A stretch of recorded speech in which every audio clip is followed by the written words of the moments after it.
So we spoke about menopause and women's bones. Bone health basically, bones.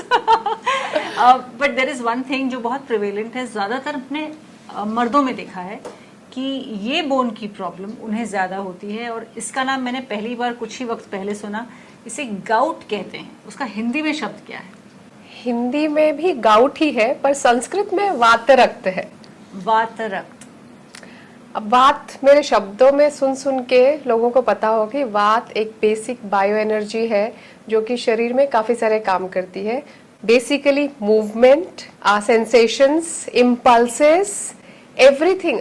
वात दोषों का राजा है. It's the king of all 3 dosha. And I must tell you, gout जिनको होता है उनके लिए सिर्फ गुड न्यूज इतनी है कि it is called the king's disease.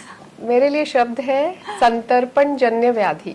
संतर्पण is over nourishment. Okay. Nourishment and over nourishment. तो ज्यादा तर्पण हो जाए, ज्यादा नरिशमेंट मिल जाए तो it can lead to diseases and one of them is gout और वातरक्त. सो दिस मीन्स कि अगर आप हेल्दी खाना खाते हैं और आप खाते हैं और खाते हैं और खाते हैं और रुकते नहीं हैं तो ये आपको आगे चल के हो सकता है, जिसे कहते हैं गाउट, जो कि बहुत पेनफुल होता है. अरे इसके बड़े सारे नाम है. आढ़्यवात मतलब अमीरों. आढ़्य is people who have money and उनको होने वाला ये रोग डिजीज. हाँ. वातरक्त है, वातबलास है, काफी सारे नाम है पर ये संस्कृत के नाम है. और इसका सिम्टम क्या है कि आपके छोटे जॉइंट्स में, टो बेसिकली बिग टो में अचानक दर्द होने लगेगा. प्रिकिंग पेन, सूजन, almost it looks like coppery red. इतना इन्फ्लेमेशन होता है और कंप्लीटली लाइफस्टाइल ओरिएंटेड डिजीज है. बहुत कम जेनेटिक प्रीडिस्पोजिशन है इसका. सो अगर आपकी लाइफस्टाइल खराब है तो ये डिजीज आपको होने की संभावना है, specially if you have obesity and you are overnourished. मतलब ये वो बीमारी है जो कि बहुत पेनफुल है, क्योंकि मैंने देखा है केसेस, और उन केसेस में मैंने देखा कि चीखें निकलती हैं लोगों की. वो इतना दर्द करता है, वो सूजन आ जाती है उस जगह पर, दिनों दिन तक वो रहता है. उसे टालना इतना आसान नहीं है. हाँ. और इसमें आप अपने घर वालों को, अपने माता पिता, पूर्वजों को दोष नहीं दे सकते. इसका दोष आप ही के सर पर है. होता क्या है कि वायु जो आपका मोबाइल एलिमेंट है is blocked by rakta. Rakta is loosely blood tissue which actually nourishes all the tissues and cells in the body. तो अलग अलग चीजों के कारण वायु दूषित हुआ, रक्त दूषित हुआ, और इन दोनों ने मिलकर एक ऐसा डिजीज दिया जिसको ट्रीट करना हमारे लिए थोड़ा डिफिकल्ट है, क्योंकि वात उसकी प्रॉपर्टीज है कि वो ड्राई है, सूक्ष्म है, वेरी माइन्यूट और चल है. और जो रक्त है वो है स्निग्ध और इट्स फ्लूइड, इट्स द्रव, एंड इट इज उष्ण. वायु ठंडा है. तो इन दोनों के मिक्सचर में when I have to give treatment, I have to give medicine जो दोनों पे काम करें. ऐसा नहीं हो कि एक कम करे और दूसरा बढ़ा दे. ये कितना डेबिलिटेटिंग है. मतलब इंसान की दिनचर्या में कितना फर्क पड़ता है. जैसे हम लोग औरतों का देखते हैं, ऑस्टियोआर्थराइटिस ज्यादातर, ऐसा नहीं कि आदमियों को नहीं होता, लेकिन ज्यादातर देखा गया कि महिलाओं को होता है.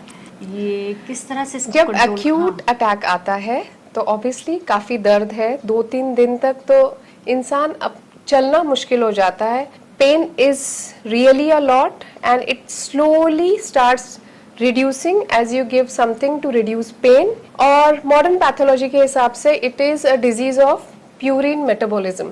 अब प्यूरिन क्या है? प्यूरिन एक केमिकल है जो बॉडी में है which helps cell to form DNA and RNA. तो हमारे लिए बहुत एसेंशियल है. 70% purine is made by the body and बाकी सब हम खाने से लेते हैं.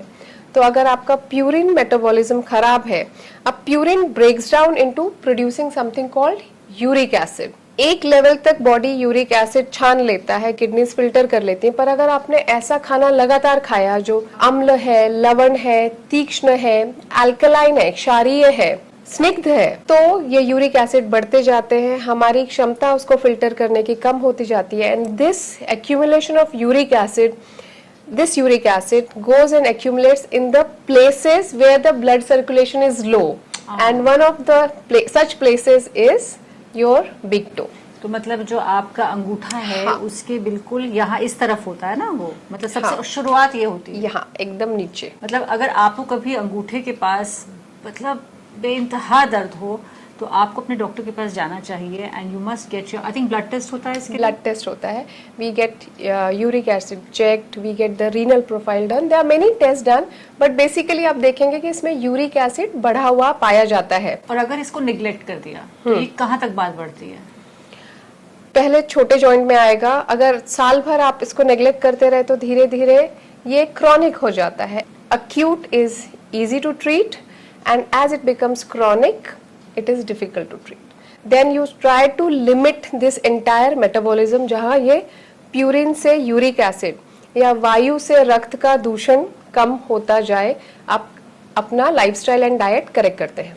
अभी जितने सारे आपने नाम गिनाए थे जो सब संस्कृत के वर्ड से, अगर उसको सिंपल लैंग्वेज में मतलब जो सबके समझ में आए, what is the other word for it?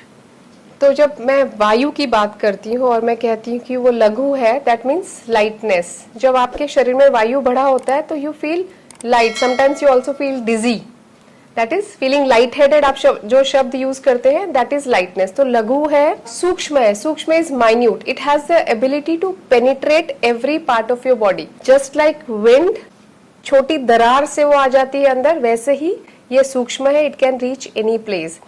चल is mobile, it moves a lot. And रुक्ष इज ड्राइंग, ड्राइनेस, जब पैर फट जाए, बाल ड्राई हो जाए, स्किन ड्राई हो जाए, यू कैन सी ड्राइनेस। तो वायु जब बढ़ता है तो ये सारे लक्षण, और वायु जब बढ़ जाता है तो सबसे ज्यादा पेन का कारण होता है। बढ़ा हुआ vata will cause pain and inflammation. तो वो दर्द जो होता है वो वायु का है। अब रक्त की बात करें तो मैंने कहा वो द्रव है। द्रव is something which is liquid, fluid. स्नेह है, उसमें स्नेह का अंग्रेजी शब्द है बीइंग अंक्शस। जैसे आपका घी होता है, आपने हाथ पे लगाया तो स्निग्धता होती है, you feel there is something which is soft and smooth, वो स्निग्धता रक्त में है। उष्ण है रक्त, गर्म है। जो वायु है वो ठंडी है, by property it is cold. और रक्त को एक गंध है, विस्र गंधी कहते हैं हम, there is a smell to blood, everybody knows. आपका कभी हाथ कटा हो तो you can smell, there is a different smell, अलग हो जाता है। No, it is just the components in the blood which give it that smell. Okay. So all these are the properties of these two things. वात दोष है और रक्त is धातु या tissue which is needed to nourish all the cells. So एक जो मेरे शरीर का फंक्शन करता है और एक जो शरीर का नरिशमेंट करता है, ऐसे दो एलिमेंट्स जब दूषित हो जाए तो वात रक्त हो जाता है। Now इसका जो इलाज है वो कैसा है? So मैं बार बार कह रही हूँ, वात रक्त इस डिजीज का नाम है। तो वात के प्रॉपर्टीज और रक्त के प्रॉपर्टीज पता होने चाहिए, क्योंकि कॉजेटिव फैक्टर्स इन्हीं दो को दूषित करते हैं। अब ये कॉजेज क्या है कि ये दोनों दूषित हो गए and they caused a disease.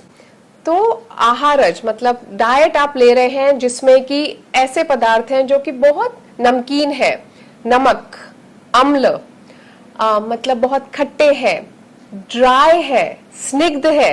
If you keep on eating such food it is going to affect both vayu and rakta and cause problems. Examples, curd. Curd आपके डाइट में लगातार है। Curd is heavy, snigdha and abhishendi. Abhishendi is a property described in Ayurveda which blocks the channels and ये रक्त को दूषित करता है। ऑल्सो मार्गावरोध, इट कॉजेज कि वायु जब बह रहा है तो उसको रोकता है। तो कर्ड का लगातार सेवन will cause problems. Urad dal is one of the things. Mooli is rich in purine. Flat beans, excessive intake can cause gout. अगर आपने बहुत देर तक भिगो के बनाया है कोई सामान, राजमा हो गया, anything which is soaked and cooked will cause gout. If you are eating over, कि उसकी गर्मी निकाल देता है और वो सब होता है, बहुत सारी चीजें, पर आपका ये रेगुलर डाइट हो गया ना तो it is going to cause gout. अब लाइफस्टाइल, दिन में सोना, रात में जागना। रात में जागने से वायु दूषित होता है, दिन में सोने से रक्त दूषित होता है। तो आपने दोनों खराब कर दिया, क्योंकि आप रात भर जाके तो दिन में सोए। Swimming is one of the reasons which can cause gout. अच्छा, आयुर्वेद में मेंशन है कि वो लोग जो ऊंट, घोड़ा या हाथी पे सवार होते हैं उनको गाउट होता है। आज के जमाने में people who are riding bikes, bicycles and eating such food, they are very prone to gout. तो बेसिकली ऐसा नहीं कि आपने बाइक चला ली तो आपको गाउट हो जाएगा. It starts with a lifestyle problem. It starts with what you eat.